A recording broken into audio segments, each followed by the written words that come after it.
ನ್ಯಾಯಸ್ಥಾಪಕರು 6ನೇ ಅಧ್ಯಾಯ 14-15 ವಾಕ್ಯಗಳು. ಅವನನ್ನು ಚೆನ್ನಾಗಿ ನೋಡಿ, ನಾನು ನಿನ್ನನ್ನು ಕಳುಹಿಸುತ್ತೇನೆ, ಹೋಗು, ಈ ನಿನ್ನ ಬಲದಿಂದ ಇಸ್ರಾಯೇಲ್ಯರನ್ನು ಮಿದ್ಯಾನ್ಯರಿಂದ ಬಿಡಿಸು ಎಂದು ಹೇಳಿದನು. ಆಗ ಗಿದ್ಯೋನನು ಆತನಿಗೆ, ಸಾಕು, ಅದರ 16ನೇ ವಾಕ್ಯ, ವರ್ಸ್ 16, ನಾನು ನಿನ್ನ ಸಂಗಡ ಇರುವುದರಿಂದ ನೀನು ಮಿದ್ಯಾನರೆಲ್ಲರನ್ನು ಒಬ್ಬ ಮನುಷ್ಯನನ್ನು ಎಂಬಂತೆ ಸಂಹರಿಸಿ ಬಿಡುವಿ ಎಂದನು. ಆಮೆನ್. ತಮಿಳ್ படிக்கீங்களா?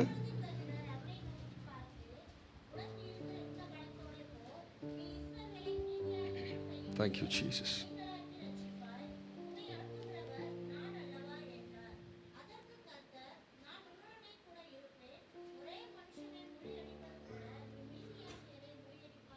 Thank you. 6ನೇ ಅಧ್ಯಾಯ 14 ಹಾಗೂ 16ನೇ ವಾಕ್ಯವನ್ನು ನಾವು ಓದಿ ನೋಡಿದ್ದೇವೆ. Chapter 6 versus 14 and 15. 6ನೇ ಅಧ್ಯಾಯ ನಮಗೆಲ್ಲರಿಗೂ ಬಹಳ ಸುಪರಿಚಿತವಾದದ್ದು, ಫೆಮಿಲಿಯರ್ ಸ್ಕ್ರಿಪ್ಚರ್ ಆ್ಯಕ್ಚುಲಿ. ಇಸ್ರಾಯೇಲ್ ಜನರನ್ನು ಬಿಡಿಸುವುದಕ್ಕಾಗಿ ಸುಮಾರು 15 ನ್ಯಾಯಸ್ಥಾಪಕರನ್ನು, ಜಡ್ಜಸ್ಸನ್ನು ದೇವರು ಎಬ್ಬಿಸಿದ್ದಾನೆ. ಅದರಲ್ಲಿ ಪ್ರಮುಖ ವ್ಯಕ್ತಿಗಳು ಈತನು ಕೂಡ ಒಬ್ಬನು. ಎಲ್ಲರೂ ಬಹಳ ಉತ್ತಮವಾದ ಸಾಧನೆಗಳನ್ನ ಮಾಡಿದ್ದಾರೆ, ಉತ್ತಮವಾದ ಕೆಲಸಗಳನ್ನ ಮಾಡಿದ್ದಾರೆ, ಇಸ್ರಾಯೇಲ್ ಜನರನ್ನು ಬಿಡುಗಡೆ ಮಾಡಿದ್ದಾನೆ. ಬಟ್ ಪ್ರಸಿದ್ಧವಾದ ಹೆಸರುಗಳು ಗಿದ್ಯೋನ್, ಸಂಸೋನನು, ಯಪ್ತಾಹನು. ಓಕೆ, ಉಳಿದ ಹೆಸರು ನಮಗೆ ನೆನಪಿಲ್ಲ. ಇದೆಯಾ? ಯಾರಿಗಾದರೂ ಒತ್ನಿಯೇಲ್ ಅಂತ ಗೊತ್ತಾ? ಅವ್ರು ಯಾರೋ ಗೊತ್ತಿಲ್ವೇ? ನ್ಯಾಯಸ್ಥಾಪಕರು. ಓಕೆ, ಏಹೂದ್ ಅಂತ ಗೊತ್ತಾ? ಅವರು ಇದ್ದಾರೆ ಅಲ್ವಾ? ಸೊ ಅಂಥವರ ಹೆಸರು ನಮಗೆ ಅಷ್ಟು ಪರಿಚಯ ಇಲ್ಲ. ಬಟ್ ಇವರ ಹೆಸರು ಪರಿಚಯ ಇದೆ. ಗಿದ್ಯೋನ್, ಸಂಸೋನನು ಅಂತ ಹೇಳುವಾಗ ಅವರ ಹೆಸರು ನಮಗೆ ಪರಿಚಯ ಇದೆ. Because we speak on them. ಅವ್ರ ಬಗ್ಗೆ ನಾವು ಮಾತನಾಡ್ತೇವೆ, ಪ್ರಸಂಗ ಮಾಡ್ತೇವೆ. ನಾವು ಓದಿರುವಂಥ ವಾಕ್ಯ ಭಾಗದಲ್ಲಿ ಗಿದ್ಯೋನ್ ನಮ್ಮಂಥ ಒಬ್ಬ ಮನುಷ್ಯನ ಬಗ್ಗೆ ಬರೆಯಲ್ಪಟ್ಟಿವೆ. ಆತನನ್ನು ದೇವದೂತನು ಬಂದು ಸಂಬೋಧನೆ ಮಾಡಿದ್ದು ಪರಾಕ್ರಮಶಾಲಿಯೇ. ಓಕೆ, ಯಾತಕ್ಕೋಸ್ಕರ ಅವನನ್ನು ಆ ರೀತಿ ಸಂಬೋಧನೆ ಮಾಡಿದ್ರು ಅಂತ ಕೇಳಿದ್ರೆ, ಖಂಡಿತವಾಗಲೂ ಏನೋ ಕೆಲವು ಗುಣ ವಿಶೇಷತೆಗಳು ಗಿದ್ಯೋನ್ ಒಳಗಡೆ ಇದ್ದಿರ್ಬೋದು. ಸುಮ್ಮನೆ ಯಾರನ್ನು ನೋಡಿ ಪರಾಕ್ರಮಶಾಲಿ ಅಂತ ಕರೆಯೋದಿಲ್ಲ. ಇಲ್ಲ, ಕರೆಯೋಕ್ಕಾಗೋದಿಲ್ಲ. ಯಾರಾದರೂ ಈಗ ಉದಾಹರಣೆಗೆ ಇಲ್ಲಿ ಮ್ಯೂಸಿಷಿಯನ್ಸ್ ಇದ್ದಾರೆ, ನಾವು ಅವ್ರನ್ನ ಮ್ಯೂಸಿಷಿಯನ್ಸ್ ಅನ್ನೋದ ಕಾರಣ ಏನು? ಅವರು ಮ್ಯೂಸಿಕ್ ನುಡಿಸಿದ್ದನ್ನು ನಾವು ಕಂಡಿದ್ದೇವೆ. ಹಾಡುಗಾರರು, ಅವರು ಹಾಡಿ ನಮ್ಮನ್ನು ಆರಾಧನೆ ನಡೆಸಿದ್ದನ್ನು ನಾವು ಕಂಡಿದ್ದೇವೆ. That's why we call them as a worship leaders ಅಂತ ನಾವು ಕರಿತೀವಿ ಅಲ್ವಾ? ಪಾಸ್ಟರ್ಗಳನ್ನ ಕಂಡಿದ್ದೇವೆ, ಅದಕ್ಕೆ ನಾವು ಪಾಸ್ಟರ್ಸ್ ಅಂತ ಕರೀತೀರಿ. ಸೊ ಯಾರನ್ನು ಏನು ಕಾಣದೆ ನಾವು ಸಂಬೋಧನೆ ಮಾಡೋದಿಲ್ಲ, ಹೆಸರು ಕರೆಯೋದಿಲ್ಲ. ಬಟ್ ಇಲ್ಲಿ ಗಿದ್ಯೋನನ್ನ ದೇವದೂತನು ಪರಾಕ್ರಮಶಾಲಿ ಅಂತ ಕರಿಬೇಕಿದ್ರೆ ಅವನೊಳಗೆ ದೇವರು ಏನನ್ನಾದರೂ ಕಂಡಿರಬಹುದೇನೋ. ಎಲ್ಲ ಇದ್ದೀರಾ ಇಲ್ಲಿ? ಇವತ್ತು ನಮ್ಮನ್ನು ನೋಡಿದಾಗ ನಮ್ಮಲ್ಲಿ ಏನಾದರೂ ದೇವರಿಗೆ ಕಾಣಬೇಕು. ಸ್ತೋತ್ರ. ಬೆಳಗ್ಗೆ ನೀವು ಆರಾಧನೆ ಮಾಡಕ್ಕೆ ಬಂದಾಗ ನಿಮ್ಮಲ್ಲಿ ಏನಾದರೂ ಒಂದನ್ನು ದೇವರು ಕಾಣಲೇಬೇಕು. ಏನೂ ಇಲ್ಲದವರು ಯಾರೂ ಇಲ್ಲ, ಏನಾದರೂ ಒಳಗಡೆ ಇದ್ದೇ ನಾವು ಇಲ್ಲಿ ಬಂದಿದ್ದೇವೆ ನಾವು ಅಲ್ವಾ? ನೀವು ಸತ್ಯವೇದ ಓದ್ ನೋಡ್ರಿ, ಯಾರನ್ನೇ ಗಮನಿಸ್ತಾಗಿದ್ರು ಯಾವ ಸೋಮಾರಿಗಳನ್ನ ದೇವರು ಕೊಂಡಿದ್ದಾರಾ? ಇಲ್ಲ. ಮತ್ತಾಯನನ್ನ ದೇವರು ಆರಿಸಿಕೊಂಡಾಗ ಮತ್ತಾಯನು ಸುಂಕ ವಸೂಲಿ ಮಾಡುತ್ತದೆ ಕೆಲಸ ಮಾಡ್ತಾನೆ ಇದ್ದ. ಪೇತ್ರ ಯೋಹಾನರು ಆರಿಸಿಕೊಂಡಾಗ ಅವರು ಮೀನು ಹಿಡಿತಾ ಇದ್ರು. ಸೊ ಒಬ್ಬೊಬ್ಬರು ಒಂದೊಂದು ಕೆಲಸ ಮಾಡ್ತಿದ್ದಾಗ ಅವರಲ್ಲಿರುವಂಥದ್ದನ್ನು ಕಂಡು ದೇವರವರನ್ನ ಆರಿಸಿಕೊಂಡಿದ್ದಾನೆ. ಬಂದ ಮೇಲೆ ಅವರನ್ನ ದೇವರು ವ್ಯತ್ಯಸ್ತವಾದ ರೀತಿಯಲ್ಲಿ ದೇವರು ಉಪಯೋಗಿಸಿದ್ದಾನೆ. ಸೊ ನಾನು ಈ ವಿಷಯಕ್ಕೆ ಬರ್ತೇನೆ. ಗಿದ್ಯೋನ್ನ ಗಮನಿಸಿ ನೋಡಿದ್ರೆ ನಾವು ಓದಿರುವಂಥ 14ನೇ ವಾಕ್ಯದಲ್ಲಿ ದೇವರು ಹೇಳ್ತಾನೆ, ಈ ಬಲದಿಂದ ನೀನು ಹೋಗು. ಇದೆಯಾ? 6ನೇ ಅಧ್ಯಾಯ 14ನೇ ವಾಕ್ಯ, ಚಾಪ್ಟರ್ 6 ವರ್ಸ್ 14. ಅದರ ಲಾಸ್ಟ್ ಪಾರ್ಟಲ್ಲಿ ನೋಡ್ರಿ, ಕನ್ನಡದಲ್ಲಿ, ಈ ನಿನ್ನ ಬಲದಿಂದ ಹೋಗಿ ಮಿದ್ಯಾನ್ಯರನ್ನ ಸೋಲಿಸು. ಈ ನಿನ್ನ ಬಲ. Okay? Today I'm going to speak about that. What was that? ಆ ಬಲ ಗಿದ್ಯೋನಲ್ಲಿ ಏನಾಗಿತ್ತು ಅಂತ ನಾವು ಧ್ಯಾನ ಮಾಡಲಿಕ್ಕಿದ್ದೇವೆ. ಎಸ್, ಗಿದ್ಯೋನಿಗೆ ದೇವರು ಹೇಳ್ತಾನೆ, ನಾನು ನಿನ್ನ ಸಂಗಡ ಇರ್ತೀನಿ, I will be with you, ನಾನು ನಿನ್ನ ಜೊತೆಗೆ ಇರ್ತೀನಿ. ಓಕೆ, ಅದೆಲ್ಲ ದೇವರು ಗಿದ್ಯೋನಿಗೆ ಆಲೋಚನೆ ಕೊಡ್ತಾ ಇದ್ದಾನೆ. ನನ್ನ ಬಲ ನಿನ್ನ ಸಂಗಡ ಇರುತ್ತೆ, I will be with you, ನಾನು ನಿನ್ನ ಜೊತೆಗೆ ಇರ್ತೀನಿ, ನೀನು ಹೋಗು, ಮಿದ್ಯಾನ್ಯರನ್ನು ಸೋಲಿಸುವಿ. ಆದರೆ ದೇವರು ಗಿದ್ಯೋನ್ ನೋಡ್ರಿ, ಈ ನನ್ನ ಬಲದಿಂದ ಹೋಗುವಂತ ಹೇಳಿಲ್ಲ. ಎಲ್ಲ ಇದ್ದೀರಾ ಇಲ್ಲಿ? ಈ ನನ್ನ ಬಲ, ದೇವರು ಗಿದ್ಯೋನ್ ನೋಡ್ರಿ, ಗೋ ವಿತ್ ಮೈ ಸ್ಟ್ರೆಂತ್ ಅಂತ ಹೇಳಿಲ್ಲ. ದೇವರು ಹೇಳಿದ್ದು ಗೋ ವಿತ್ ಯುವರ್ ಸ್ಟ್ರೆಂತ್ ಅಂತ. ಸ್ತೋತ್ರ. ನಾವಿಲ್ಲಿ ದೇವರು ಹೇಳಿದ್ದು ಗಿದ್ಯೋನ್ಗೆ, ಈ ಬಲದಿಂದ, ಈ ನಿನ್ನ ಬಲದಿಂದ, you go with your strength. ಇಂಗ್ಲಿಷಲ್ಲಿ ಯೋರ್ ಮೈಟ್ ಅಂತ ಇದೆ. ಮೈಟ್ ಅಂದರೆ ಪರಾಕ್ರಮ ಅಂತ ಇದೆ. ಆ್ಯಕ್ಚುಲಿ ಮೈಟ್ ಅನ್ನೋದಕ್ಕೆ ಅದರ ಮೂಲ ಭಾಷೆ ನೀವು ಕಲಿತು ನೋಡಿದ್ರೆ ಸೈನ್ಯ ಅಂತ ಬರುತ್ತೆ, ಸೈನ್ಯ, ಆರ್ಮಿ ಅಂತ ಬರುತ್ತೆ, ಆರ್ಮಿ. ಎನಿವೇಸ್, ನಾನು ಆರ್ಮಿ ಅನ್ನುವಂಥ ಪದ ಇಲ್ಲಿ ಬಳಸುವುದಿಲ್ಲ, ಬದಲಾಗಿ ಗಿದ್ಯೋನ ಬಲ ಅಂತ ಪದವನ್ನು ಉಪಯೋಗಿಸ್ತೀನಿ. Go with your power, go with your strength, go with your, not my strength, go with your strength. ಹಾಗಿದ್ರೆ ದೇವರು ಮೇಲಿಂದ ನೋಡಿದಾಗ ಗಿದ್ಯೋನೊಳಗಡೆ ಏನೋ ಶಕ್ತಿಯನ್ನ ದೇವರು ಕಂಡ. ಹಲ್ಲೆಲೂಯಾ.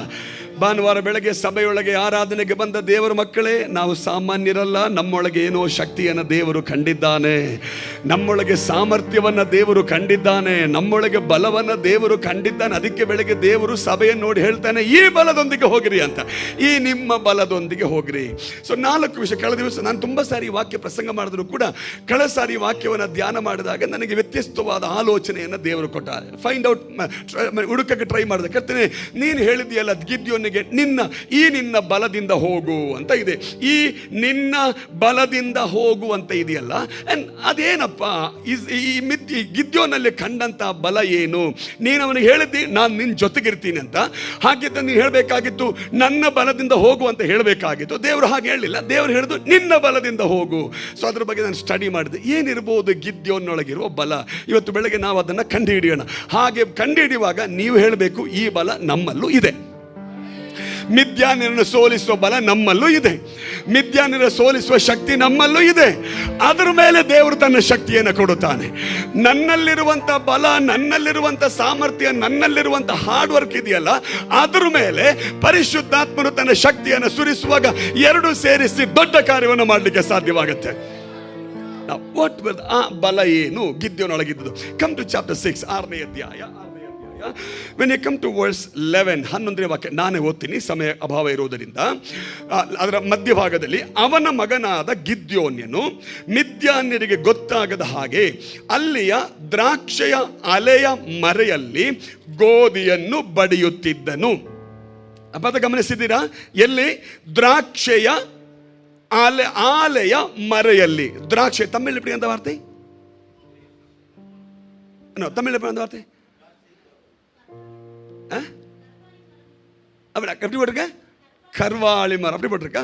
அல்ல, அது கீழே.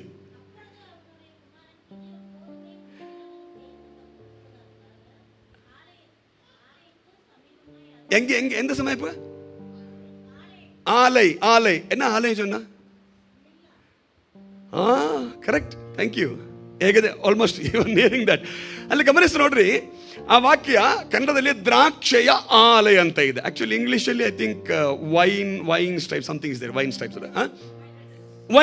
Wine price. ಓಕೆ, ನಾವು ಗಮನಿಸಿ, ಗಿದ್ಯೋನು ದ್ರಾಕ್ಷೆ ಆಲೆಯ ಮರೆಯಲ್ಲಿ ಅಥವಾ ದ್ರಾಕ್ಷೆಯ ಆಲೆಯಲ್ಲಿ ಗೋಧಿಯನ್ನು ಬಡಿಯುತ್ತಿದ್ದ. ದ್ರಾಕ್ಷೆಯ ಆಲೆಯಲ್ಲಿ ಎಂದಿಗೂ ಗೋಧಿ ಬಡಿಯಂಗಿಲ್ಲ. ದ್ರಾಕ್ಷೆಯ ಆಲೆಯಲ್ಲಿ ದ್ರಾಕ್ಷಿ ಬಡಿಬೇಕು. ಕೇಳಿಸ್ಕೊಂಡ್ರ?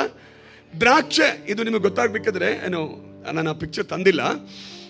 ಆ ಕಾಲದಲ್ಲಿ, ಈಗಲೂ ಕೂಡ ನೀವು ಹಳ್ಳಿಗಳಿಗೆ ಹೋಗಿ ಸಿಗುತ್ತೆ ಇದು. ಆ ಕಾಲದಲ್ಲಿ ಗೋಧಿಯನ್ನು ಬಡಿಯುವಂಥದ್ದು ಸಮನೆಲ, ಪ್ಲೇನ್ ಲ್ಯಾಂಡ್ ಅಂತ ನಾವು ಹೇಳ್ತೀವಿ. ಅಲ್ಲಿ ಗೋಧಿಯನ್ನು ಹಾಕ್ತಾರೆ, ಬಡಿಯುತ್ತಾರೆ. ಆಮೇಲೆ ಗಾಳಿಯಲ್ಲಿ ಬಿಸಾಕುವಾಗ ಧಾನ್ಯ ಕೆಳಗೆ ಬೀಳುತ್ತೆ, ಹೊಟ್ಟೆಲ್ಲ ಗಾಳಿಯಲ್ಲಿ ಹಾರಿ ಅಲ್ಲಿ ಬೀಳುತ್ತೆ. ಅದು ಗೋಧಿ ಬಡಿಯುವಂಥ ವಿಧಾನ. ದ್ರಾಕ್ಷೆ ಅನ್ನ ಸ್ಕ್ವೀಸ್ ಮಾಡೋದಕ್ಕೆ, ದ್ರಾಕ್ಷಿಯನ್ನ ಪ್ರೆಸ್ ಮಾಡೋದಕ್ಕೆ, ಗ್ರೈಂಡ್ ಮಾಡೋದಕ್ಕೆ ಅವ್ರೇನು ಮಾಡ್ತಾರೆ ಗೊತ್ತಾ? ಒಂದು ಹಳ್ಳವನ್ನು ಕೊರೀತಾರೆ, ಒಂದೊಂದು ಪಿಟ್ಟನ್ನು ಕರೀತಾರೆ. ಅದರಲ್ಲಿ ಆ ಪಿಟ್ಟೊಳಗಡೆ, ಆ ಹಳ್ಳದೊಳಗಡೆ ಇನ್ನೊಂದು ಸಣ್ಣ ಹಳ್ಳವನ್ನು ಕೊರೀತಾರೆ. ಅದರಲ್ಲಿ ದ್ರಾಕ್ಷಿಯನ್ನು ಇಟ್ಟು ಅವರು ಸ್ಕ್ವೀಸ್ ಮಾಡ್ತಾರೆ, ಪ್ರೆಸ್ ಮಾಡ್ತಾರೆ. ಯಾಕೆ ಗೊತ್ತಾ? ಹೊರಬರುವಂಥ ದ್ರಾಕ್ಷಿಯ ಜ್ಯೂಸ್ ಇದೆಯಲ್ಲ, ಹೊರಗಡೆ ಹೋಗಬಾರ್ದು, ಆ ಹೊಂಡದಲ್ಲೇ ಇರಬೇಕು. ಕ್ಲಿಯರ್? ಸೊ ಇದು ದ್ರಾಕ್ಷಿ ಬಡಿಯುವಂಥ ವಿಧಾನ. ಸೊ ದ್ರಾಕ್ಷಿ ಆಲೆಯಲ್ಲಿ ಬಡಿಬೇಕು, ಗೋಧಿಯನ್ನ ಗೋಧಿ ಬಡಿಯುವ ಸ್ಥಳದಲ್ಲಿ ಬಡಿಬೇಕು. That is system. ಬಟ್ ಇಲ್ಲಿ ಗಿದ್ಯೋನು ಮಾಡಿದ್ದೇನು ಗೊತ್ತಾ? ದ್ರಾಕ್ಷಿಯನ್ನಲ್ಲ, ಗೋಧಿಯನ್ನ ದ್ರಾಕ್ಷಿ ಬಡಿಯುವಂತ ಈ ಹಳ್ಳದಲ್ಲಿ, ಈ ಆಲಯದಲ್ಲಿ ಅವನು ಸ್ಕ್ವೀಸ್ ಮಾಡ್ತಾ ಇದ್ದಾನೆ, ಪ್ರೆಸ್ ಮಾಡ್ತಾ ಇದ್ದಾನೆ. You got it? ನಾವು ಇದು ಸಿಸ್ಟಮ್ಗೆ ವಿರುದ್ಧ. ಆ ಕಾಲದ ನಿಯಮಕ್ಕೆ ವಿರುದ್ಧ. ದ್ರಾಕ್ಷಿ ಆಲೆಯಲ್ಲಿ ಗೋಧಿ ಬಡಿಯಂಗಿಲ್ಲ, ನಿಯಮ ಅದು. ಬಟ್ ಇಲ್ಲಿ ಗಿದ್ಯೋನ್ ಮಾತ್ರ ಏನಾದರೂ ಪರವಾಗಿಲ್ಲ, ಯಾರು ಏನು ಹೇಳಿದ್ರು ಪರವಾಗಿಲ್ಲ, ನಾನು ಮಾತ್ರ ನನ್ನ ಬೆಳೆಯನ್ನ, ನನ್ನ ಧಾನ್ಯವನ್ನು ಉಳಿಸ್ಕೊಳ್ಬೇಕು ಅಂತ ಹೇಳಿ ಈ ನಿಯಮ, ಈ ಒಂದು ದ್ರಾಕ್ಷಿ ಆಲೆಯ ಒಳಗಡೆ ಇಳಿದು ಅಲ್ಲಿ ಗೋಧಿಯನ್ನ ಬಡಿಯುತ್ತಿದ್ದಾನೆ. ಗಮನಿಸಿ, ಈಗ ಈ ಗಿದ್ಯೋನು ಮೇಲೆ ಅಲ್ಲ, ಗ್ರೌಂಡಲ್ಲ, he is in the pit. ಅವನು ಹೊಂಡದಲ್ಲಿದ್ದಾನೆ ಅಥವಾ ಹಳ್ಳದಲ್ಲಿದ್ದಾನೆ. ಹಳ್ಳಕ್ಕೆ ಹೋಗ್ಬೇಕಿದ್ರೆ ಅವನು ಮೇಲಿಂದ ಕೆಳಗೆ ಇಳಿಬೇಕು. ಕರೆಕ್ಟ್? ನಾನೇನು ಚಂದ್ರಲೋಕದಿಂದ ಬಂದಿದ್ದೀನ? ನಾನು ಇಲ್ಲೇ ಪಕ್ಕ ದೂರಿಂದ ಬಂದಿರೋನು. ಓಕೆ, ನನ್ನನ್ನು ಆ ಥರ ನೋಡ್ರಿ, ಬೇರೆ ಅಂತ ನೋಡ್ಬೇಡ್ರಿ. ಹಾಗಿದ್ರೆ ಈ ಗೋಧಿಯನ್ನು ಬಡಿಯೋದಕ್ಕೆ ದ್ರಾಕ್ಷೆಯ ಆಲೆಯ ಒಳಗಡೆ ಇವರು ಇಳಿದ, ಅಂದ್ರೆ ಗ್ರೌಂಡಿಂದ, ನೆಲದಿಂದ ಸ್ವಲ್ಪ ಕೆಳಗಡೆ ಇಳಿದು ಅಲ್ಲಿ ಅವನು ಗೋಧಿಯನ್ನ ಬಡಿಯುತ್ತಿದ್ದಾನೆ. ಗಮನಿಸಿ, ಇಳಿಯುವುದು ಸ್ವಲ್ಪ ಕಷ್ಟ.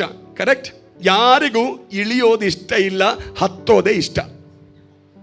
ಹಲೋ, ಎಲ್ರಿಗೂ ಏನು ಗೊತ್ತಾ? ಹತ್ತೋದು ಇಷ್ಟ, ಇಳಿಯೋದು ಇಷ್ಟ ಇದೆಯಾ? ಇಲ್ಲ.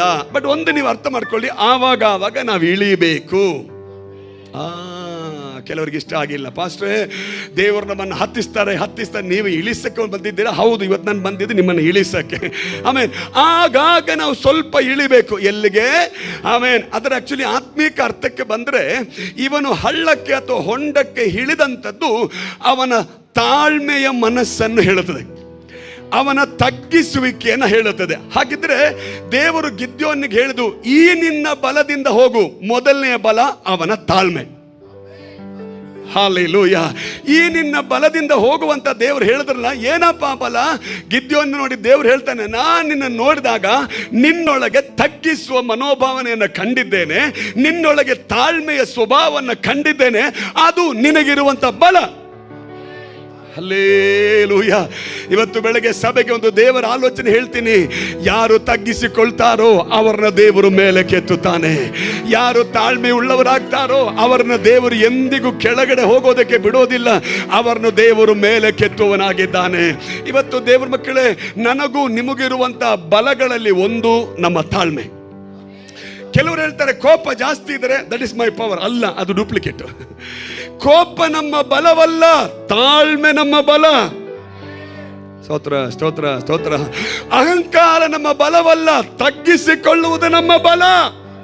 ಯಾಕಂದ್ರೆ ತಾಳ್ಮೆಯುಳ್ಳವರನ್ನ ದೇವರು ಉದ್ಧರಿಸುವ ದೇವರಾಗಿದ್ದಾನೆ.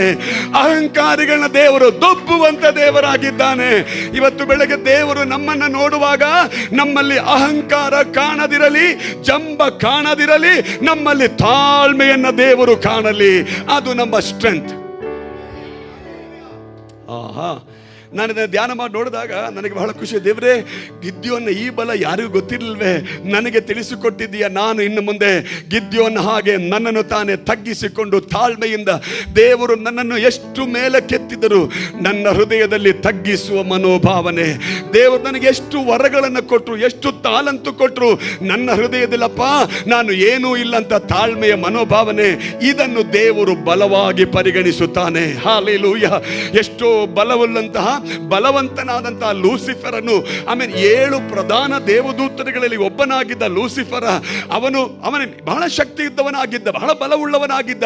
ಆದರೆ ಯಾವಾಗ ಅವನಲ್ಲಿ ಅಹಂಕಾರ, ಜಂಬ ಉಂಟಾಯಿತೋ ದೇವರು ಅವನನ್ನು ಕೆಳಗೆ ದೊಬ್ಬಿದ. ಒಂದರ್ಥ ಮಾಡಿಕೊಳ್ಳೋಣ, ದೇವರ ಮುಂದೆ ನಮ್ಮ ಯಾವ ಈ ಲೋಕದ ಸ್ವಭಾವಗಳ ಬಲ ನಿಲ್ಲೋದಿಲ್ಲ. ಆತ್ಮನ ಫಲಗಳಲ್ಲಿ ಒಂದಾಗಿರುವಂತ ತಾಳ್ಮೆ ನಮ್ಮಲ್ಲಿದ್ದರೆ ಅದು ನಮ್ಮ ಬಲವಾಗಿ ದೇವರು ಪರಿಗಣಿಸುತ್ತಾನೆ. ಮತ್ತೊಮ್ಮೆ ಕೇಳ್ರಿ, ನಮ್ಮ ಹಣವನ್ನ ದೇವರು ಬಲವಾಗಿ ನೆನೆಸುವುದಿಲ್ಲ. ನಮ್ಮ ಶ್ರೀಮಂತಿಕೆಯನ್ನು ದೇವರು ಬಲವಾಗಿ ಎಣಿಸುವುದಿಲ್ಲ. ಇದು ಎಲ್ರಿಗೂ ಇದೆ. ಯಾರಿಗೆ? ಅವರಿಗಿಲ್ವಾ? ಅಂಬಾನಿಗಿಲ್ವಾ? ಎಲ್ರಿಗೂ ಇದೆ ಹಣ, ಆಸ್ತಿ, ಸಂಪತ್ತು. ಅದನ್ನು ದೇವರು ಬಲವಾಗಿ ಪರಿಗಣಿಸುವುದಿಲ್ಲ. ದೇವರು ಬಲವಾಗಿ ಪರಿಗಣಿಸುವಂಥದ್ದು, ಎಣಿಸುವಂಥದ್ದು ತನ್ನ ಮಕ್ಕಳಲ್ಲಿರುವಂಥ ತಾಳ್ಮೆಯ ಸ್ವಭಾವ. ಹಾಲೆಲೂಯ.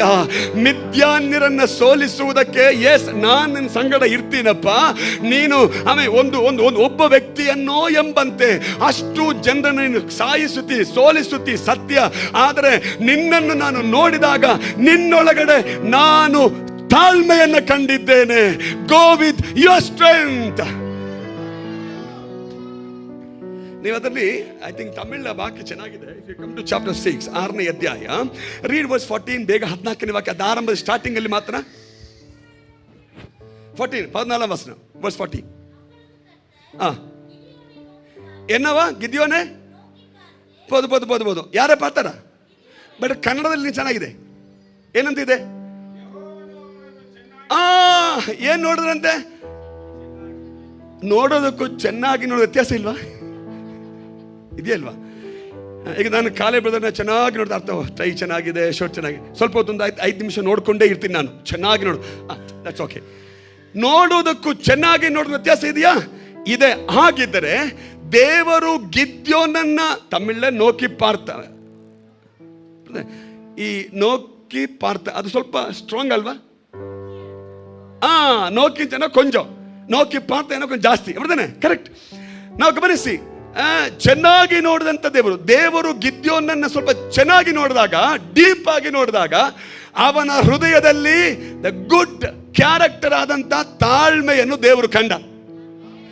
ಇಲ್ದಿದ್ರೆ ಇಳಿಯೋದಕ್ಕೆ ಸಾಧ್ಯ. ದೇವರೇ ನನಗಾಕಿ ಬೇಕು ಗೋಧಿ, ನಾನು ಇಲ್ಲಿ ಪ್ಲೈನ್ ಲ್ಯಾಂಡಲ್ಲಿ ಹೊಡಿತೀನಿ, ಪ್ಲೈನ್ ಲ್ಯಾಂಡಲ್ಲಿ ಬಡಿತೀನಿ, ಸಮಭೂಮಿಯಲ್ಲಿ ಬಡಿ, ನನ್ಗ್ಯಾಕೆ ಬೇಕಪ್ಪ ಈ ಕಷ್ಟ? ಇಲ್ಲಿಗೆ ಇಳಿಬೇಕು, ಆಮೇಲೆ ಅಲ್ಲಿ ಆ ಗೋಧಿಯನ್ನು ಬಡಿಬೇಕು, ಅಲ್ಲಿಂದ ತೆಗೆದು ಮೇಲೆ ತರಬೇಕು, ಯಾಕೆ ನನಗೆ ಬೇಕು ಕಷ್ಟ? ನಾನು ಏನಿದ್ರು ಅವಕಾಶ ಸಿಕ್ಕಿದ್ರೆ ಪ್ಲೈನ್ ಲ್ಯಾಂಡಲ್ಲಿ ಗೋಧಿಯನ್ನು ಬಡಿತೀನಿ ಅಂತ ಹೇಳ್ಬೋದಾಗಿತ್ತಲ್ಲ. ಅವನು ಹೇಳ್ತಾನೆ, ಇಲ್ಲಿಲ್ಲ, ನಾನು ನನ್ನನ್ನೇ ತಗ್ಗಿಸಿಕೊಂಡು ಸ್ವಲ್ಪ ಇಳಿದು ಹೋದರೆ ನನ್ನನ್ನು ದೇವರು ಮೇಲೆ ಕೆತ್ತುತ್ತಾನೆ. ನಾನು ಮೊದಲೇ ಹೇಳಿದಾಗ ಇಳಿಯೋದು ಸ್ವಲ್ಪ ಕಷ್ಟ, ಬಟ್ ಇಳಿದರೆ ದೇವರು ಕೈ ಹಿಡಿತಾನೆ. ಸ್ತೋತ್ರ ಸ್ತೋತ್ರ, ಹಾಲೆಲೂಯಾ. ಇಳಿಯೋದು ಸ್ವಲ್ಪ ಕಷ್ಟ, ಬಟ್ ಇಳಿದರೆ ನಮ್ಮ ಕೈ ದೇವರು ಹಿಡಿಯುತ್ತಾನೆ. ಮನುಷ್ಯರು ಕೈ ಹಿಡಿದರೆ ಅವರು ಇವತ್ತಲ್ಲ ನಾಳೆ ಕೈ ಬೀಳುತ್ತಾರೆ, ಆದರೆ ದೇವರು ಕೈ ಹಿಡಿದರೆ ನಮ್ಮಲ್ಲಿರುವ ಬಲವನ್ನು ಉಪಯೋಗಿಸುತ್ತಾನೆ. ಸೊ ಹಂಬಲ್ನೆಸ್ ಆರ್ ಪೇಷನ್ಸ್ ಇದೆಯಲ್ಲ, ತಾಳ್ಮೆ ಇದೆಯಲ್ಲ, ಅದು ಗಿದ್ಯೋನ್ನ ಬಲ. ಕ್ಲಿಯರ್? ನೀವು ಮರಿಬಾರ್ದು. ಮುಂದಿನ ಸಾರಿ ಬಂದಾಗ ಕೇಳ್ತೀನಿ, ಗಿದ್ಯೋನ ಬಲ ಏನಾಗಿತ್ತು? ನೀವು ಹೇಳಬೇಕು ತಾಳ್ಮೆ. ಹಾಗಿದ್ರೆ ಇವತ್ತು ನಮಗೇನಿರಬೇಕು? ಜೋರಾಗಿ ಹೇಳ್ರಿ. ಸಭೆಯ ಬಲ ಏನು? ತಾಳ್ಮೆ. ನಮ್ಮ ಬಲವೇನು? ಕುಟುಂಬದ ಬಲವೇನು? ಕುಟುಂಬದಲ್ಲಿ ಒಬ್ಬರಿಗೊಬ್ಬರು ಹುಂಜ ಕೋಳಿ ತರ ನಿಂತಾಗ ತಾನೇ ಸಮಸ್ಯೆ ಬರುವುದು. ಅದೇ ಸಮಯದಲ್ಲಿ ಇಬ್ಬರು ತಗ್ಗಿಸ್ಕೊಳ್ರಿ, ಇಬ್ಬರು ತಾಳ್ಮೆಯಿಂದಿರ್ರಿ, ಮಕ್ಕಳು ತಾಳ್ಮೆಯಿಂದಿರ್ರಿ, ಕುಟುಂಬ ಪರಲೋಕ ಆಗತ್ತೆ. ಫಸ್ಟ್ ಇದೆಲ್ಲ ಆಗತ್ತಾ? ಪ್ರಯತ್ನ ಮಾಡಿದರೆ ಆಗತ್ತೆ.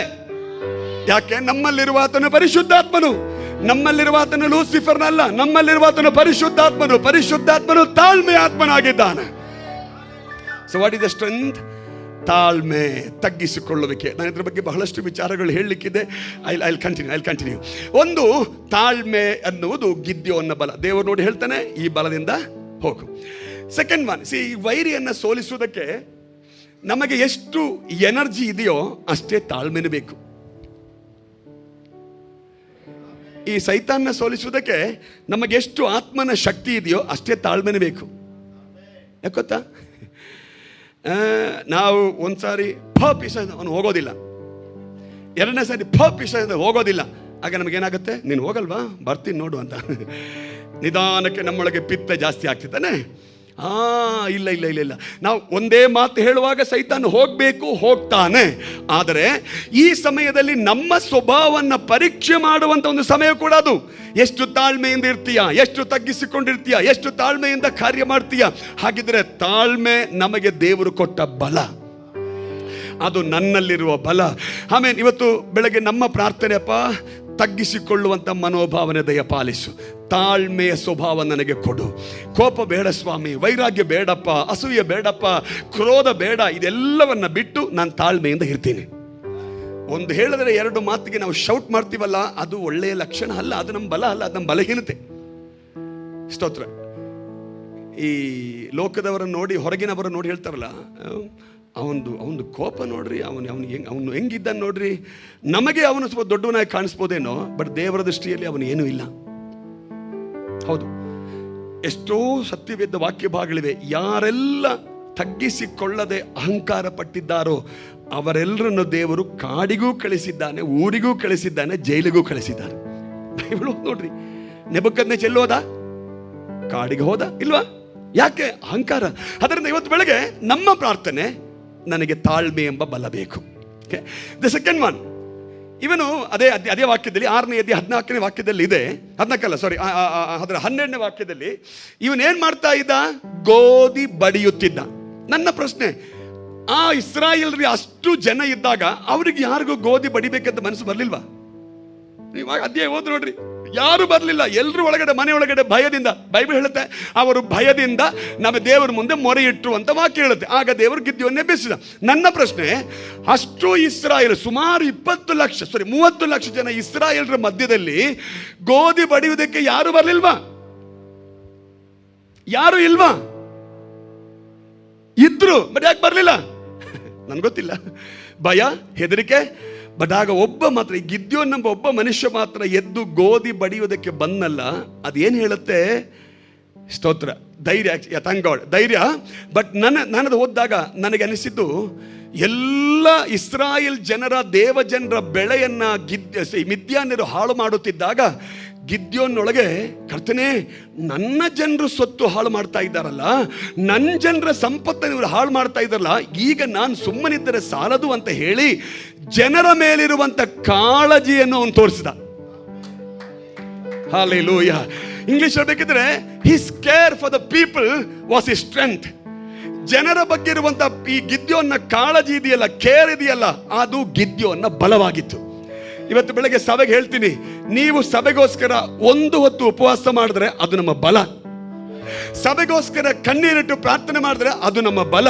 ಸಭೆಗೆ ಒಂದು ಆತ್ಮವನ್ನ ಕರ್ಕೊ ಬಂದ್ರೆ ಅದು ನಮ್ಮ ಬಲ. ಯಾಕೊತ್ತಾ? ನಾವು ಸಭೆಯ ಬಗ್ಗೆ ಕೇರ್ ಮಾಡ್ತೀವಿ, ವಿಶ್ವಾಸಿಗಳ ಬಗ್ಗೆ ಕಾಳಜಿ ವಹಿಸ್ತೀವಿ. ಅದನ್ನ ದೇವರು ನಮಗೆ ಬಲವಾಗಿ ಪರಿಗಣಿಸುತ್ತಾನೆ. ಹಲ್ಲೆಲೂಯಾ. ಒಬ್ಬ ವಿಶ್ವಾಸಿಗೆ ನಾವು ಸಹಾಯ ಮಾಡಿದ್ರೆ ಅದು ಕೇರಿಂದ, ಕಾಳಜಿಯಿಂದ ಮಾಡ್ತಾ ಇದ್ದೀವಿ. ಆ ಕಾಳಜಿಯನ್ನ ದೇವರು ನೋಡುವಾಗ ನಮ್ಮ ಬಲವಾಗಿ ನೋಡ್ತಾನೆ. ಇಲ್ಲ, ಯೂದನ್ ಹೇಳಿದ ಹಾಗೆ, ಶಿಷ್ಯರು ಕೆಲವರು ಹೇಳಿದ ಹಾಗೆ 300 ರೂಪಾಯಿ ಬೆಲೆ ಉಳ್ಳಂತ ಈ ತೈಲವನ್ನು ಯಾಕಪ್ಪ ಯೇಸುವಿನ ಪಾದ ಕೆಳಗೆ ಹಾಕಿ ವೇಸ್ಟ್ ಮಾಡಬೇಕಾಗಿತ್ತ? ಮಾರ್ಬಿಟ್ರೆ ನಿಮಗೆ ಆರಾಮವಾಗಿ ಬದುಕಬಹುದಾಗಿತ್ತಲ್ಲ ಅಂತ ಇದೆಯಲ್ಲ. ಸ್ತೋತ್ರ. ಅದು ಜನರ ಬಗ್ಗೆ ಕೇರ್ ಇಲ್ಲದಿರುವಂತವರ ಮಾತು. ಜನರ ಬಗ್ಗೆ ಕೇರ್ ಅಂತವ್ರು ಹೇಳ್ತಾರೆ, ಪರವಾಗಿಲ್ಲ, ಅದು ಯೇಸು ಸ್ವಾಮಿಗೆ ತಾನೇ ಕೊಟ್ಟದ್ದು, ಅದರ ಪರಿಮಳ ಲೋಕವೆಲ್ಲ ವ್ಯಾಪರಿಸಲಿ. ಇವತ್ತು ಬೆಳಗಿನ ಸಮಯದಲ್ಲಿ ಸಭೆಗೆ ಒಂದು ಆಲೋಚನೆ ಹೇಳ್ತೀನಿ. ನಮ್ಮ ಬಲ ಜನರ ಮೇಲಿರುವಂತ ನಮ್ಮ ಪ್ರೀತಿ, ನಮ್ಮ ಬಲ ಜನರ ಮೇಲಿರುವಂತ ನಮ್ಮ ಕಾಳಜಿ, ಕೇರ್ ಇದೆಯಲ್ಲ, ಅದನ್ನು ನಮ್ಮ ಬಲವಾಗಿ ದೇವರು ಪರಿಗಣಿಸ. ದೇವರು ನೋಡಿದಾಗ ಎಲ್ಲರೂ ಮನೆ ಒಳಗಡೆ ಭಯದಿಂದಿದ್ದಾರೆ. ಗಿದ್ಯೋನು ಮಾತ್ರ ಜನರ ಬಗ್ಗೆ ಕೇರ್ ಮಾಡಿ, ಅವರ ಸೊತ್ತಿನ ಬಗ್ಗೆ ಕೇರ್ ಮಾಡಿ ಗೋಧಿ ಬಡಿಯುತ್ತಿದ್ದಾಗ ದೇವರು ಹೇಳಿದ, ದಿಸ್ ಈಸ್ ಯೋರ್ ಸ್ಟ್ರೆಂತ್, ಇದು ನಿನ್ನ ಬಲ, ಈ ಬಲದಿಂದ ಹೋಗು. ಸ್ತೋತ್ರ ಅಲ್ವಾ? ಇಸ್ರಾಯೇಲ್ ಜನರ ಬಗ್ಗೆ ಕಾಳಜಿ ಇಲ್ಲದಿರುವ ಒಂದು ವ್ಯಕ್ತಿಯನ್ನ ಯುದ್ಧಕ್ಕೆ ಕಳಿಸ್ಕೊಟ್ರೆ ಯುದ್ಧ ಮಾಡ್ತಾರೆ ಅವರು? ಮಾಡೋದಿಲ್ಲ. ಹೋದ್ರೆ ಹೋಗಲಿ, ನಾವು ರಕ್ಷಿಸಲ್ಪಡ, ನಾವು ಹೋಗೋಣ, ರಕ್ಷಣೆ ಹೊಂದೋಣ ಎಂಬುದು ಓಡೋಗ್ತಾರೆ ವಿನಃ ಯಾರು ಜನರಿಗೋಸ್ಕರ ಹೋರಾಡೋದಿಲ್ಲ. ಇವತ್ತು ಬೆಳಗ್ಗೆ ದೇವರ ಮಕ್ಕಳೇ, ನಮ್ಮ ಸಭೆಯ ಕುರಿತಾಗಿ, ವಿಶ್ವಾಸಿಗಳ ಬಗ್ಗೆ, ಊರಿನ ಬಗ್ಗೆ, ದೇಶದ ಬಗ್ಗೆ ನಮಗಿರುವಂತ ಕೇರ್ ಇದೆಯಲ್ಲ, ಅದನ್ನ ದೇವರು ಬಲವಾಗಿ ಪರಿಗಣಿಸಿದ್ದಾನೆ. ಇವತ್ತು ಸಭೆಗೆ ಹೇಳ್ತೀನಿ, ಈ ಬಲದೊಂದಿಗೆ ಹೋಗ್ರಿ, ಈ ಬಲದೊಂದಿಗೆ ಹೋಗ್ರಿ. ಮಿದ್ಯಾನರನ್ನು ನೀವು ಸೋಲಿಸಬಹುದು. ಮಿದ್ಯಾನರನ್ನು ಸೋಲಿಸಿ ಅವರ ಮೇಲೆ ಜಯ ಹೊಂದಬಹುದು ನಮಗೆ. ಇವತ್ತು ಬೆಳಗ್ಗೆ ನನ್ನ ಪ್ರಾರ್ಥನೆ, ದೇವರೇ, ಸಭೆಯ ಜನರ ಸೊತ್ತನ್ನು ಹಾಳು ಮಾಡುವಂತಹ, ಸಭೆಯ ಜನರ ಸಂಪತ್ತನ್ನು ಹಾಳು ಮಾಡುವಂತಹ, ಅವರ ಸಮಾಧಾನವನ್ನು ಹಾಳು ಮಾಡುವಂತಹ ಎಲ್ಲ ಮಿದ್ಯಾನರ ಶಕ್ತಿ ಇವತ್ತು ಬೆಳಗ್ಗೆ ಯೇಸುವಿನ ನಾಮದಲ್ಲಿ ಲಯವಾಗಿ ಹೋಗಲಿ. ಜನರಿಗೆ ಜನರ ಮೇಲೆ ಕೇರುಂಟಾಗಲೇ. ವಿಶ್ವಾಸಿಗಳಿಗೆ ವಿಶ್ವಾಸಿಗಳ ಮೇಲೆ ಏನ್ ಬರಬೇಕು? ಕೇರ್, ಕಾಳಜಿ ಬರಬೇಕು, ಅಥವಾ ಪ್ರೀತಿ ಬರಬೇಕು. ಅದಿದ್ದರೆ ಅದನ್ನ ದೇವರು ನಮಗೆ ಬಲವಾಗಿ ಪರಿಗಣಿಸುತ್ತಾನೆ. ಸೊ ಗಿದ್ಯೋನ್ನೇ, ನಿನ್ನಲ್ಲಿರುವಂತ ಎರಡನೇ ಬಲ ಜನರ ಬಗ್ಗೆ ಇರುವಂತ ನಿನ್ನ ಕೇರ್. ಸ್ತೋತ್ರ, ಸ್ತೋತ್ರ. ಪಕ್ಕದವರ ಕೈ ಕೊಟ್ಟು ಹೇಳ್ರಿ, ಐ ಕೇರ್ ಫಾರ್ ಯು ಅಂತ ಹೇಳ್ರಿ. ಅರ್ಥ? ನಾನು ನಿಮಗೋಸ್ಕರ ಪ್ರಾರ್ಥನೆ ಮಾಡ್ತೀನಿ, ನಿಮ್ಮ ಅಗತ್ಯಲ್ಲಿ ನಾನು ಇರ್ತೀನಿ. ಅದು ಹೇಳಿದ ಕೆಲವರು ಭಯ ಆಯಿತು, ಅಯ್ಯೋ ಹೇಳ್ಬಿಟ್ರೆ ಎಲ್ಲಿ ನಾವು ಸಹಾಯ ಮಾಡಬೇಕು ಅಂತ. ನೀವು ಇದು ಸಹಾಯ ಮಾಡಿದ ಆಮೇಲೆ ಬಿಡ್ರಿ, ಅಟ್ಲೀಸ್ಟ್ ಪ್ರೇಯರ್ ಮಾಡಿ ಕೇರ್ ಮಾಡ್ಬೋದಲ್ಲ, ಅವರಿಗಾಗಿ ಪ್ರಾರ್ಥನೆ ಮಾಡ್ಬೋದಲ್ವಾ? And that itself is a strength. Do you care for India? ಭಾರತ ದೇಶಕ್ಕಾಗಿ ನೀವು ಕಾಳಜಿ ವಹಿಸಿದ್ದಾರೆ. ಎಸ್, ಪ್ರತಿದಿನ ಭಾರತಕ್ಕಾಗಿ ನಾವು ಪ್ರಾರ್ಥನೆ ಮಾಡುತ್ತಾ ಇದ್ದೀವಿ, ಅದು ನಮ್ಮ ಬಲ. ಹಲ್ಲೆಲೂಯಾ. ಇವತ್ತು ಬೆಳಗ್ಗೆ ಆ ಬಲದಿಂದ ಮುಂದುವರೆದಕ್ಕೆ ದೇವರು ನಮಗೆ ಸಹಾಯ ಮಾಡಲಿ. ಮೂರನೇದು, ವಾಟ್ ವಾಸ್ ಈ ಸ್ಟ್ರೆಂತ್? ಆಮೇಲೆ ಗಿದ್ಯೋನ್ಲಿದ್ದ ಬಲ ಏನು ಗೊತ್ತಾ? 6ನೇ ಅಧ್ಯಾಯ, ಅಗೇನ್ ಚಾಪ್ಟರ್ 6 6ನೇ ಅಧ್ಯಾಯ 13ನೇ ವಾಕ್ಯ. 13ನೇ ವಾಕ್ಯದಲ್ಲಿ 2 ಸಂಗತಿಗಳು, 2 ಬಲ ಇದೆ. 6ನೇ ಅಧ್ಯಾಯ 13ನೇ ವಾಕ್ಯ, ಚಾಪ್ಟರ್ 6 verse 13. ನೋಕಿ,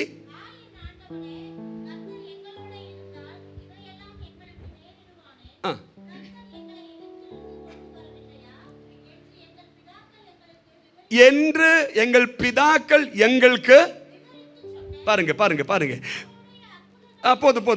போதும் ವಿವರಿತಾಂಗ. ಗಮನಿಸಿ, ಅಲ್ಲಿ ಬರೆಯಲ್ಪಟ್ಟಿವೆ, ಐಗುಪ್ತ ದೇಶದಿಂದ ನಿನ್ನ ಜನರಾದ ಇಸ್ರಾಯೇಲನ್ನು ಕರೆಕೊಂಡು ಬಂದಂತಹ ಅದ್ಭುತಗಳ ಬಗ್ಗೆ, ಮಹತ್ಕಾರ್ಯಗಳ ಬಗ್ಗೆ ಹಿರಿಯರು ನಮಗೆ ತಿಳಿಸಿದ್ದಾರೆ. ಹಿರಿಯರು ನಮಗೆ ತಿಳಿಸಿದ್ದಾರೆ. ನಾವು ತಿಳಿಸಿದ್ದು ಗಿದ್ಯೋನು ಮರೆತಿಲ್ಲ. ಆಮೇನ್. ತಂದೆ ತಾಯಿಯಂದರು ಮಕ್ಕಳಿಗೆ ಹೇಳಿಕೊಡೋ ಪಾಠ ಇದೆಯಲ್ಲ, ಅದು ಮಕ್ಕಳು ಮರೆಯೋದಿಲ್ಲ, ಮರಿಬಾರ್ದು. ನಾವಿಲ್ಲಿ ಗಿದ್ಯೋನ್ ಹೇಳ್ತಾನೆ, ನನ್ನ ಪೂರ್ವ ಪಿತೃಗಳನ್ನ ನಡೆಸಿರುವಂತದ್ದರ ಬಗ್ಗೆ ಅವರು ನಮಗೆ ವಿವರಿಸಿ ಹೇಳಿದ್ದು ಈಗಲೂ ನನ್ನ ಮನಸ್ಸಲ್ಲಿ ಇದೆ. ಅರ್ಥ, ದೇವರ ಬಗ್ಗೆ ಇರುವಂತ, ದೇವರು ನಡೆಸಿರುವಂತ ರೀತಿಯ ಬಗ್ಗೆ ಇರುವಂತ ತಿಳುವಳಿಕೆ ಇದೆಯಲ್ಲ, ಅದು ನಮ್ಮ ಬಲ. ನಿನ್ನೆಯವರೆಗೂ ದೇವರು ನಮ್ಮನ್ನು ನಡೆಸಿರುವಂತ ನಾಲೆಜ್ ಇದೆಯಲ್ಲ, ಅರಿವಿದೆಯಲ್ಲ, ಅನುಭವ ಇದೆಯಲ್ಲ, ಅದು ನಮಗೆ ಸ್ಟ್ರೆಂತ್. ಹಲ್ಲೆಲೂಯಾ. ಅದಕ್ಕೆ ನಾವು ಪ್ರಾರ್ಥನೆ ಮಾಡೋಕೆ ಹೇಳ್ತೀವಿ, ದೇವರೇ ನಿನ್ನೆವರೆಗೂ ನೀನು ನಡೆಸಿದ್ಯಾ, ಇವತ್ತು ನಡೆಸಲು ಸಮರ್ಥನಾಗಿದ್ದೀಯಾ. ನಿನ್ನೆವರೆಗೂ ನಮಗೆ ಅದ್ಭುತ ಮಾಡಿದ್ಯಾ, ಇವತ್ತು ನೀವು ಅದ್ಭುತ ಮಾಡಿ. ಹಾಗೆ ಪ್ರಾರ್ಥನೆ ಮಾಡಲ್ವಾ? ಮಾಡ್ತೀವಿ. ಯಾಕೆ? ನಮಗೆ ಗೊತ್ತು, ನಿನ್ನೆವರೆಗೂ ನಮಗೂ ನಮ್ಮ ಕುಟುಂಬದಲ್ಲಿ, ನಮ್ಮ ಸಭೆಯಲ್ಲಿ ಮಾಡಿದ ಅದ್ಭುತ ಕಾರ್ಯಗಳು ಇವತ್ತಿಗೂ ದೇವರು ಮಾಡುತ್ತಾನೆ. ಆ ತಿಳುವಳಿಕೆ ಇದೆಯಲ್ಲ, ಆ ನಾಲೆಜ್ ಇದೆಯಲ್ಲ, ಅದು ನಮಗಿರುವಂತ ಬಲ. ಹಲ್ಲೆಲೂಯಾ. ಪ್ರತಿ ಸಾರಿ ಹೋಗುವಾಗ ಹೇಳ್ರಿ, ಅಪ್ಪ ನೀನು ನಮ್ಮನ್ನು ನಡೆಸಿದ್ಯಾ, ಅದಕ್ಕಾಗಿ ಸ್ತೋತ್ರ. ಅಬ್ರಹಾಂ, ಇಸಾಕ್, ಯಾಕೋಬರು ನಡೆಸಿದ್ದಿ, ಅದಕ್ಕಾಗಿ ಸ್ತೋತ್ರ. ಶಿಷ್ಯರನ್ನು ನಡೆಸಿದ್ದೀರಿ, ಸ್ತೋತ್ರ. ಆ ದೇವರು ನಮ್ಮನ್ನು ನಡೆಸುತ್ತೀರಿ ಎಂಬ ನಂಬಿಕೆ ನಮಗಿದೆ. ಇವತ್ತು ಬೆಳಗ್ಗೆ ದೇವರ ಮಕ್ಕಳೇ, ದೇವರ ಕುರಿತಾದ, ದೇವರ ಅದ್ಭುತಗಳ ಕುರಿತಾದ ತಿಳುವಳಿಕೆ ಇದೆಯಲ್ಲ, ಅದು ನಮಗೆ ದೇವರು ಕೊಟ್ಟಿರುವಂತ ಬಲವಾಗಿದೆ. Declare it. ಅದನ್ನು ಹೇಳ್ರಿ, ದೇವರು ನಮಗೆ ಅದ್ಭುತಗಳು ಮಾಡಿದ್ದಾರೆ. ನಾವಿಲ್ಲಿ ಗಿದ್ಯೋನ್ ಹೇಳ್ತಾನೆ, ಅವರು ಹೇಳಿದ್ದನ್ನ ನಾವು ಮರೆತಿಲ್ಲ. ಆ ತಿಳುವಳಿಕೆ ಇದೆಯಲ್ಲ, ಅದನ್ನ ದೇವರು ಕಂಡಾಗ ಹೇಳ್ತಾರೆ, ಇಷ್ಟು ಸಾಕಪ್ಪ, ನೀನು ಹೋಗು, go with this strength, because you have already. ಆ ನೆನಪಿದೆ, ದೇವರು ನಡೆಸಿರುವಂತ ರೀತಿ ನೆನಪಿದೆಯಲ್ಲ, ಅದು ನಿನ್ನ ಬಲ. ನೀನು ಹಾಗೆ ಮುಂದೆ ಹೋದ್ರೆ ನಿನ್ನ ಕೈಗೆ ಮಿದ್ಯಾನರು ಬೀಳ್ತಾರೆ. ಹಲ್ಲೆಲೂಯಾ. ಇವತ್ತು ಬೆಳಗ್ಗೆ ಸಭೆಗೆ ಕೇಳ, ಇದುವರೆಗೂ ನಡೆಸಿದ ದೇವರು ಇನ್ನು ಮುಂದೆ ನಡೆಸೋದಿಲ್ವಾ? ಇದುವರೆಗೂ ನಿಮಗೆ ಸಹಾಯ ಮಾಡಿದ ದೇವರು ಇನ್ನು ಮುಂದೆ ಸಹಾಯ ಮಾಡೋದಿಲ್ವಾ? ಇದುವರೆಗೆ ನಿಮ್ಮನ್ನ ಕೇರ್ ಮಾಡಿರುವ ದೇವರು ಇನ್ನು ಮುಂದೆ ಕೇರ್ ಮಾಡೋದಿಲ್ವಾ? ಪೌಲನು ಹೇಳ್ತಾನೆ, ಕಡೆಯವರೆಗೂ ಕಾಯಲು ನಂಬಿಗಸ್ತನಾಗಿದ್ದಾನೆ. ಹಾಲಿ ಕೈಗಳನ್ನೆತ್ತಿ ದೇವರಿಗೆ ಸ್ತೋತ್ರ ಮಾಡಿ ಹೇಳ್ರಿ, ನಾನು ನಂಬಿರುವ ಆತನನ್ನು ಬಲ್ಲೆನು, ಅವರು ನನ್ನನ್ನು ನಡೆಸಲು ಸಮರ್ಥರಾಗಿದ್ದಾರೆ. ಎಲ್ಲರೂ ಬಾಯಿಗಳನ್ನ ತೆರೆದು ಒಂದು ನಿಮಿಷ ಹೇಳ್ರಿ, ನನ್ನ ದೇವರು ನನ್ನನ್ನು ನಡೆಸುವ ದೇವರಾಗಿದ್ದಾನೆ. ಆ ನಂಬಿಕೆ ನನಗೆ ಇದೆ, ತಿಳುವಳಿಕೆ ನನಗೆ ಇದೆ, ಧೈರ್ಯ ನನಗಿದೆ. ಹಲ್ಲೆಲೂಯಾ. ಸೈತಾನ್ ನಿಮ್ಮ ಕಿವಿಯಲ್ಲಿ ಪಿಸುಗುಡ್ತಾನೆ, ದೇವರು ಅದ್ಭುತ ಮಾಡಕ್ಕಾಗೋದೆ. ನೀವು ಹೇಳ್ರಿ, ಇಲ್ಲ ನಿನ್ನೆ ಅದ್ಭುತ ಮಾಡಿದ್ದಾರೆ, ಇವತ್ತು ಅದ್ಭುತ ಮಾಡ್ತಾರಂತ ಹೇಳ್ರಿ. ಸೈತಾನ್ ಬಂದು ಹೇಳ್ತಾನೆ, ಇದರಿಂದ ಹೊರಬರಕ್ಕಾಗೋದಿಲ್ಲ. ನೀವು ಹೇಳ್ರಿ, ಇಲ್ಲ ನಿನ್ನೆ ನಾನು ಇದೇ ಸ್ಥಿತಿಯಲ್ಲಿದ್ದಾಗ ನನ್ನನ್ನು ದೇವರು ಹೊರಗಡೆ ತಂದ, ಇವತ್ತು ದೇವರು ನನ್ನನ್ನು ಹೊರಗಡೆ ತರುವಂತ ದೇವರಾಗಿದ್ದಾನೆ.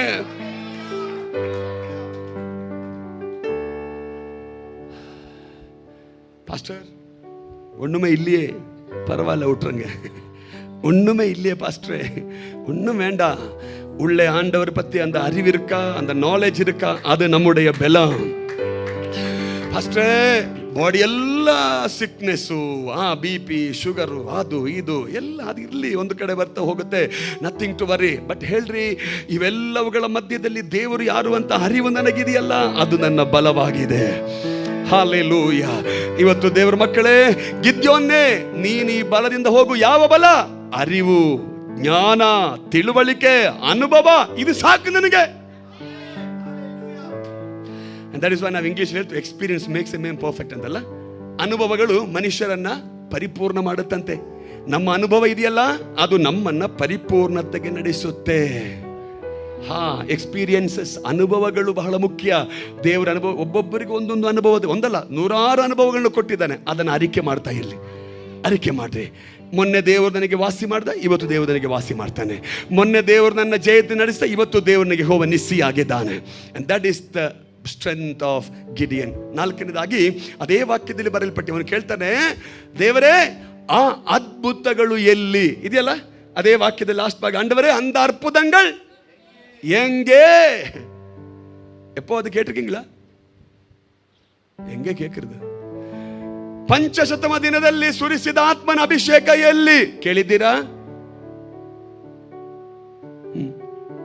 ಸ್ತೋತ್ರ. ಕೈಗಳನ್ನ ಚಪ್ಪಾಳೆ ತಟ್ಟಿ ಅಂತ ಹೇಳುವಾಗ ಏನು ಕಷ್ಟ ನಮಗೆ, ಹಾಡು ಹಾಡಿ ಅಂತೇಳಿ ಏನು ಕಷ್ಟ ನಮಗೆ. ನನ್ನ ಪ್ರಶ್ನೆ, ಆ ಪಂಚಶತಮ ದಿನದಲ್ಲಿ ನಡೆದಂಥ ದೇವರಾತ್ಮನ ಕ್ರಿಯೆಗಳು ಇವತ್ತು ಎಲ್ಲಿ ಅಂತ ನಾವು ಕೇಳ್ತಾ ಇದ್ದೇವಾ? ಆ ಅದ್ಭುತಗಳು ಎಲ್ಲಿ ಅಂತ ಕೇಳ್ತಾ ಇದ್ದೀವಾ? ಕೇಳಬೇಕು, ನಾವೆಲ್ಲ ಕೇಳಬೇಕು. ಹಾಗೆ ಕೇಳುವಾಗ ಅದರ್ಥ ಏನು ಗೊತ್ತಾ?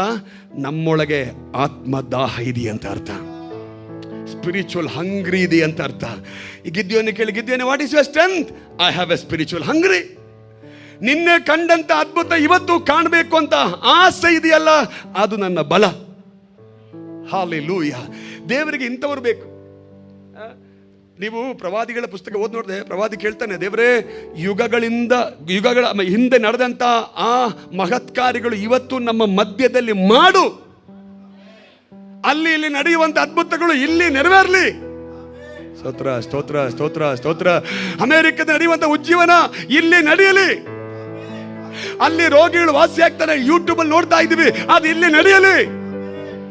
ಸ್ತೋತ್ರ ಸ್ತೋತ್ರ. ಇಲ್ಲ ಆಸೆ ಇಲ್ಲ ಇದ್ರೆ ಹೇಳ್ರಿ, ಅಪ್ಪ ಇಲ್ಲೂ ಅದು ನಡೆಯಲಿ, ನಮ್ಮ ಸಭೆಯಲ್ಲಿ ನಡೆಯಲಿ, ನಮ್ಮ ಸಭೆಯಲ್ಲಿ ನಡೆಯಲಿ, ಅದು ಇಲ್ಲೂ ನಡೆಯಬೇಕು. ರೋಗಿಗಳು ವಾಸಿ ಆಗಬೇಕು, ದೆವ್ವಗಳು ಓಡಬೇಕು, ಆಮೇಲೆ ಹಲವು ಸಾಲ ಬಾಧೆಗಳ ಜನ ಹೊರಬರಬೇಕು, ಆತ್ಮಿಕದ ಜನ ಬೆಳೆಯಬೇಕು, ಆತ್ಮಿಕ ವರಗಳು ಹೊಂದಿಕೊಳ್ಳಬೇಕು, ಪರಿಶುದ್ಧಾತ್ಮನ ಅಭಿಷೇಕ ಹೊಂದಬೇಕು, ಅನ್ಯ ಭಾಷೆ ವರಗಳು ಸಿಗಬೇಕು. ಇದೆಲ್ಲ ನಮ್ಮ ಸಭೆಯಲ್ಲಿ ನಡೆಯಲಿ. And that was his desire, that was his strength. ಅವನು ಹೇಳ್ತಾನೆ, ಅಪ್ಪ ಎಲ್ಲೂ ಹೋಯ್ತು ಅದ್ಭುತಗಳು? ದೇವರು ಸುಮ್ಮನೆ ಇರ್ತಾರ? ಅದ್ಭುತಗಳು ಎಲ್ಲೂ ಹೋಯ್ತು ಅಂತ ಕೇಳುವಾಗ ದೇವರು ಸುಮ್ಮನೆ ಇರ್ತಾರ? ಇಲ್ಲ ಇಲ್ಲ, ದೇವರು ಇಮ್ಮಿಡಿಯೇಟ್ ಆಗಿ ಅದ್ಭುತಗಳು ಸ್ಟಾರ್ಟೇ ಮಾಡ್ಬಿಡ್ತಾರೆ ಅವರು. ದಟ್ ಈಸ್ ಹೌ ದೇವರು ಯಾವತ್ತಿಗೂ ನೋಡೋದು. Is there anyone who is prepared? ಯಾರಾದರೂ ಇದ್ದಾರಾ ಸಿದ್ಧರಾಗಿರುವವರು ಅದ್ಭುತ ಸ್ವೀಕರಿಸುವುದಕ್ಕೆ, ಅದ್ಭುತ ಹೊಂದುವುದಕ್ಕೆ ಯಾರಾದರೂ ಸಿದ್ಧರಾಗಿದ್ದಾರ? ಅದನ್ನು ಕೇಳುವಂಥವ್ರು ಯಾರು ಇದ್ದಾರೆ ಎಂಬುದಾಗಿ ದೇವರು ಎದು ನೋಡ್ತಾನೆ. ಕೇಳುವಂಥವ್ರು ಇದ್ದರೆ ಅವರ ಮಧ್ಯದಲ್ಲಿ ದೇವರು ಅದನ್ನು ಮಾಡ್ತಾನೆ. ಇವತ್ತು ಬೆಳಗ್ಗೆ ಸಭೆಯೇ ನಮ್ಮ ಬಲ ಏನು ಗೊತ್ತಾ? ನಮ್ಮಲ್ಲಿರುವ ಆತ್ಮೀಕ ದಾಹ. ಫಸ್ಟೇ ಹೋದ ಭಾನುವಾರ ಆರಾಧನೆ ಮಾಡಿ ಹೋದಾಯ್ತು, ಆಮೇಲೆ ಇವತ್ತು ಬೆಳಗ್ಗೆ ಬಂದಾಗ ಮತ್ತೆ ನಾವು ರೀಚಾರ್ಜ್ ಆದೀವಿ. ವಾರವೆಲ್ಲ ಏನು ಮಾಡ್ತಾ ಇದ್ದೀವಿ ನಾವು?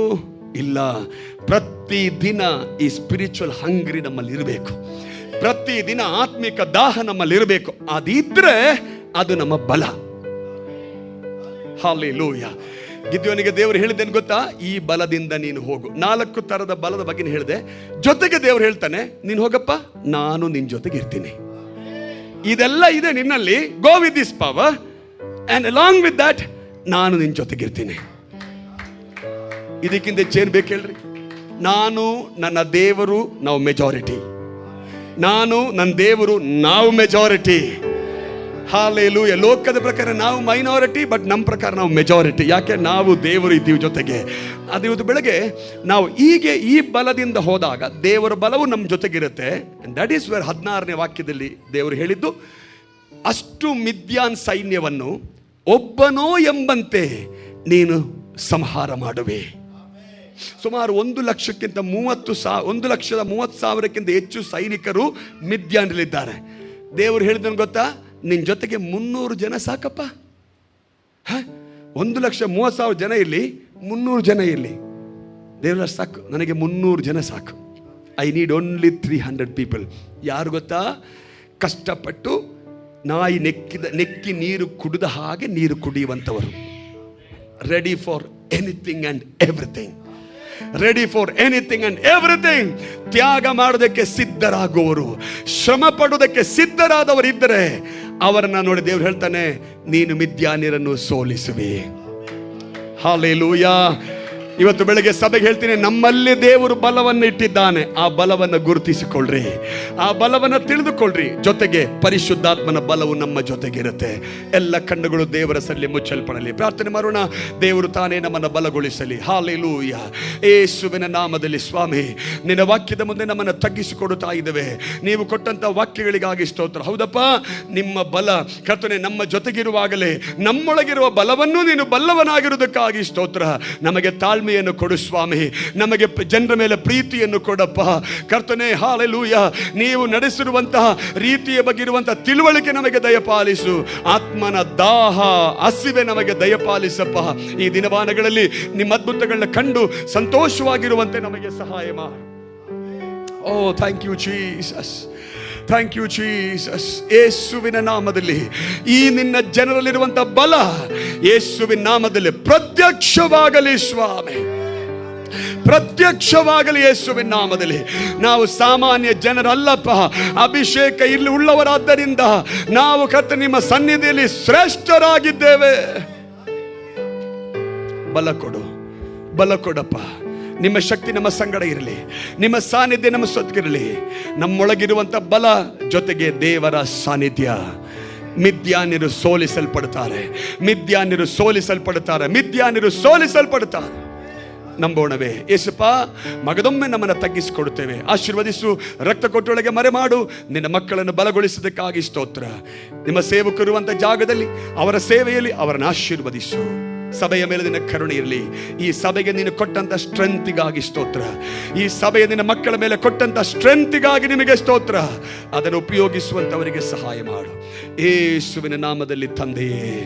ಆಮೇನ್, amen, amen. God bless you. Thank you so much. God bless.